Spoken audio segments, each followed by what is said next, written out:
I know Janet for many years. We met at Joy Blue. Oh my gosh. The first place I ever did an open mic with Yammer. Yeah, Lisa Hemminger's Poets and Janet. Yeah, now, Lisa was thinking about doing a poetry reading. Yes, and I encouraged her. I was like, you've got to do a poetry reading. She's like, I want to do something different from this. I said, yes, you need to do something different from this slam. So I supported her, and we, you know, like, she took off. She did it. I'm so proud of her. She met the love of her life. They live in San Diego now, and but Janet got Janet started in poetry, and that's where we met. Was at Joy Blue, and here we are all these years later. And Janet's an amazing artist, world renowned. So I'm really honored to be introducing her to a publisher, a poet, performer, so many things, and a dear friend. Thank you. Thank you.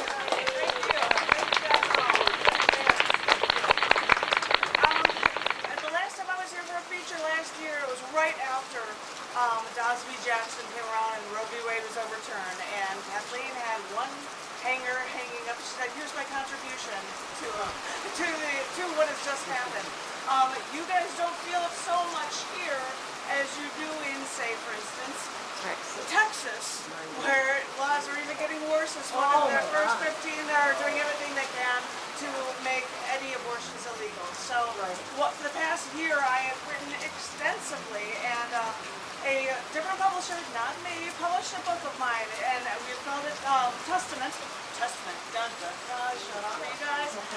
It goes in 4 parts. The first part, which is the largest book, the first half of the book, is all post-Roe v. Wade women's rights poetry. I'm explaining a lot. The second half is about life and death issues, the death of poets, and the pain that we go through, that kind of thing. Part 3 is poetry reflected of the first book in the Old Testament, Genesis poetry. And part 4 is 3 poems from the last book in the New Testament. It is 3, Revelations poems. Really short Revelations poems. And somehow a lot of them, sometimes they tie back into the idea of women's rights and gaining your rights and post-Roe v. Wade stuff. So they all kind of somehow tie. And there are a couple poems in between to tie things together.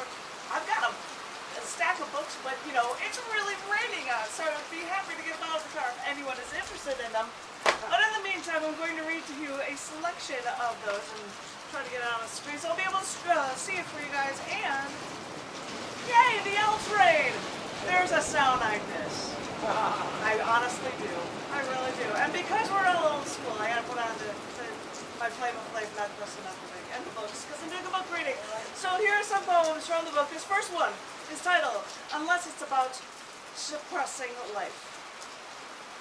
Before the overturning of Roe v. Wade, a number of the United States in America set trigger laws that would instantly restrict a woman's right to an abortion. Trigger laws. That sounds just a little Second Amendment-y, doesn't it? Or would that be Second Amendment-ish? You get the point, the right to bear arms.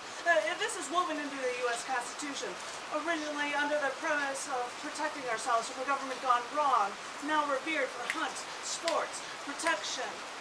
These trigger laws are about killing from the stroke of a pen instead of a weapon. Because no, these trigger laws are not about stopping the killing of something yet to live. They're about killing the rights of women, plain and simple. Now these trigger laws are proof that the Second Amendment is alive and well, no matter which side of the political side you claim allegiance. Americans want that Second Amendment so much that they want to be ready to kill at the drop of a hat, then use trigger laws to remove rights from half of their people, too. Don't think these people care for embryos when they don't care for foster kids. Kids already suffering, already alive. That's not the issue. It's not about life at all, unless it's about suppressing life, either from the stroke of a pen through a religious edict, or the pulling of your precious trigger.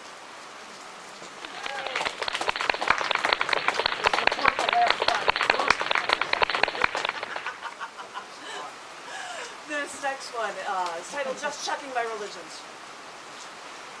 After the overturning of Roe v. Wade, I believe over half of these United States had trigger laws that would instantly restrict abortion or make it illegal. these Christian conservatives think that they're helping an unborn child when their own Bible doesn't agree with them, and they only restrict women instead. But Christians, if you're so gung-ho on imposing your religion as law, tell me why a fetus in the U.S. government doesn't get a social security number, or why no priest can bless a stillborn or a miscarriage because it was never considered alive. What does that say about protecting a non-living thing over an adult female? Speaking of religion is law, which I think is something the United States wants to shy away from. What about the Jewish people who don't believe life begins at conception? Well, they ain't Christian. Or that a fetus is a full person deserving equal rights of a human beings. The Jewish law gives a fetus a full status of a human at birth. And the Talmud even indicates that until 40 days of gestation, a fetus is mere water. Ancient rabbis considered a fetus a part of the mother, and it was fully dependent on the mother, and she had full rights to do whatever she wanted with her body. So if the new conservative Christians can impose these restrictions, they constitutionally break the First Amendment and deny freedom of religion for some. I don't think you conservative Christians are still all holding a grudge on this killing Jesus thing, but trying to make your religion a law is actually illegal and in the Constitution. So, really, at this point, what laws do you hope to break to your unfounded religious tenets or law restricting all womankind?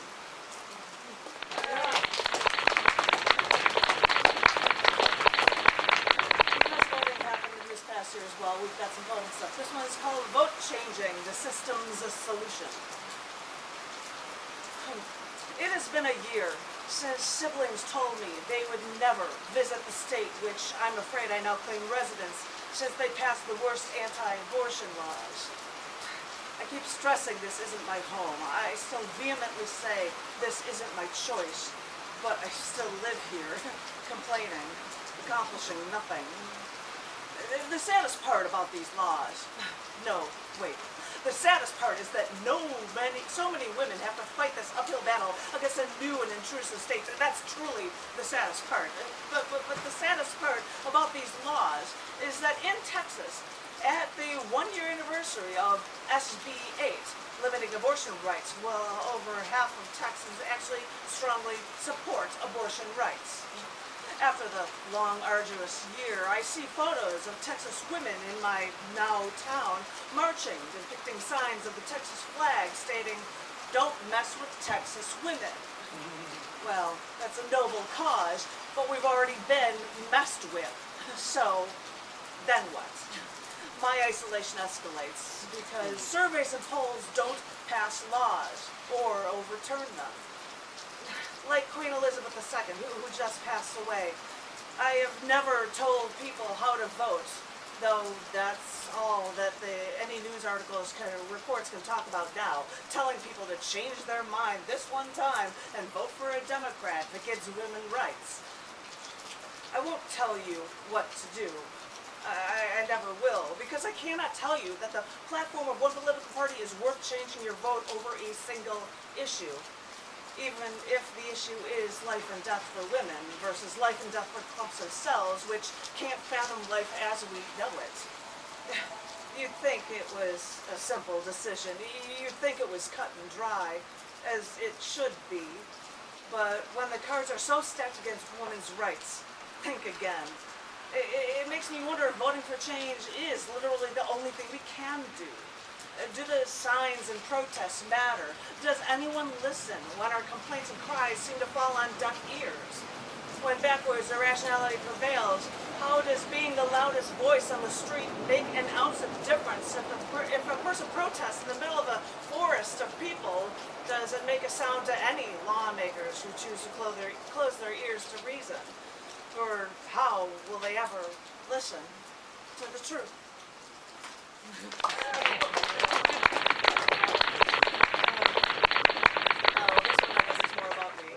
Not really gothy, but well, yes I am. This one's called "Queuing as Defeatists, but Fighting for Freedom." Okay. Since the overturning of Roe v. Wade, something that's been a part of my whole life, I've been looking for change, checking the news, hoping. So after searching the news, I see that France and Israel have chosen to strengthen their abortion rights for women after the U.S.'s overturning of Roe v. Wade. And I know I love Brie Capri sandwiches sitting in a Paris cafe looking out on the street at the passers-by. But I know how quickly they were conquered by Nazis in World War II. So, after all these years, it's good to see France being so quick to support women's rights. Merci beaucoup. But no, I'm no French girl, and no, I'm no Gal Gadot Israeli overcoming against all, because even though each and every one of us is a Wonder Woman, I still feel like the ever-repressed goth girl shunted from what's right. This goth girl may seem a defeatist at heart, for after confronting evils and oppression, we can only feign optimism for the minions. But when something so cruel is done, us goth girls gotta fight with an unbridled passion and unbridled survival instinct to make sure the world knows that these select southern United States shouldn't have the right to steal liberty and freedom. We must now find any way to fight, somehow, anyhow, whichever way how, to regain our once and human rights.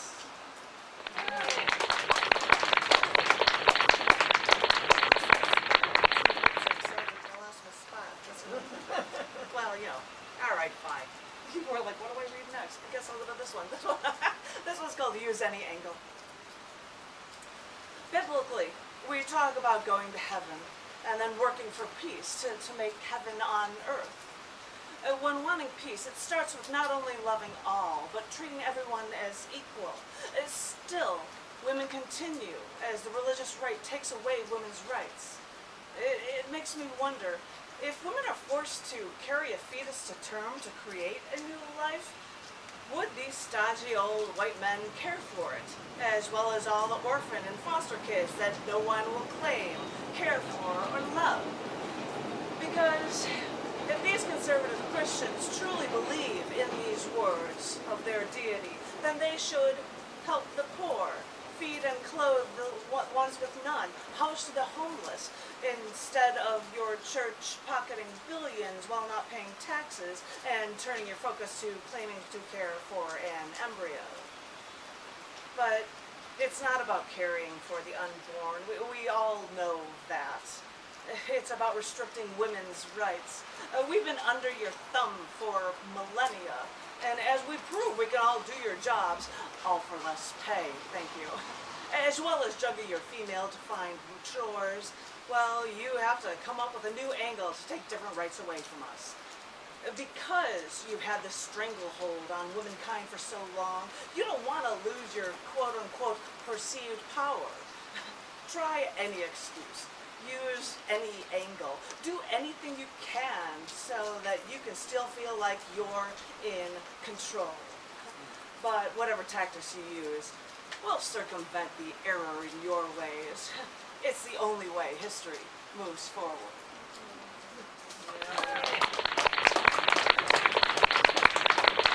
Some people from the way past would remember that I was an acquaintance workshop facilitator. That's the sound I love, you poor car. I was an acquaintance workshop facilitator for years, so I have a lot of women's issue stuff, and I talk about that as well. So I've got a short one here that actually relates to that somehow. This one, I have to give you some Texas stuff. This one's called Eliminate All Rapists. After Texas's abortion law was made last year, made no excuses for rape, Republican Governor Greg Abbott assured his people by saying, quote, Texas will eliminate all rapists from the streets. I'm sorry, Mr. Abbott, but what a narrow view if you think that all rapists are walking the streets in search for their next random victim. People in clinics in your state will tell you that 8 out of 10 rapists are someone the woman knows. So whether or not you could keep the streets clean, the streets aren't the first place you should look, but to the men that these women once trusted. Eliminating all rapists is a wonderful idea, So saith this acquaintance rape workshop facilitator. But it's really a mystical, magical idea in the end, when the mentality of many men has to change before you law enforcement types can begin to climb this already uphill battle, eons in the making. For critics say Greg Abbott's statements seem to be detached from reality when sexual assault hotlines in Houston are going just as strong post-Roe v. post-Texas rights removing and debilitating women law passing versus before Abbott passed this to hurt women. So you can't will something terrible like this away with a single press release or a public statement, especially when the only thing Texas has done to stop rape is to try to remove the backlog of rape test kits. Thanks for being on Women's Side once again, Governor. We should know that if you take away our rights in one place, your behavior won't change to help us ever, anywhere.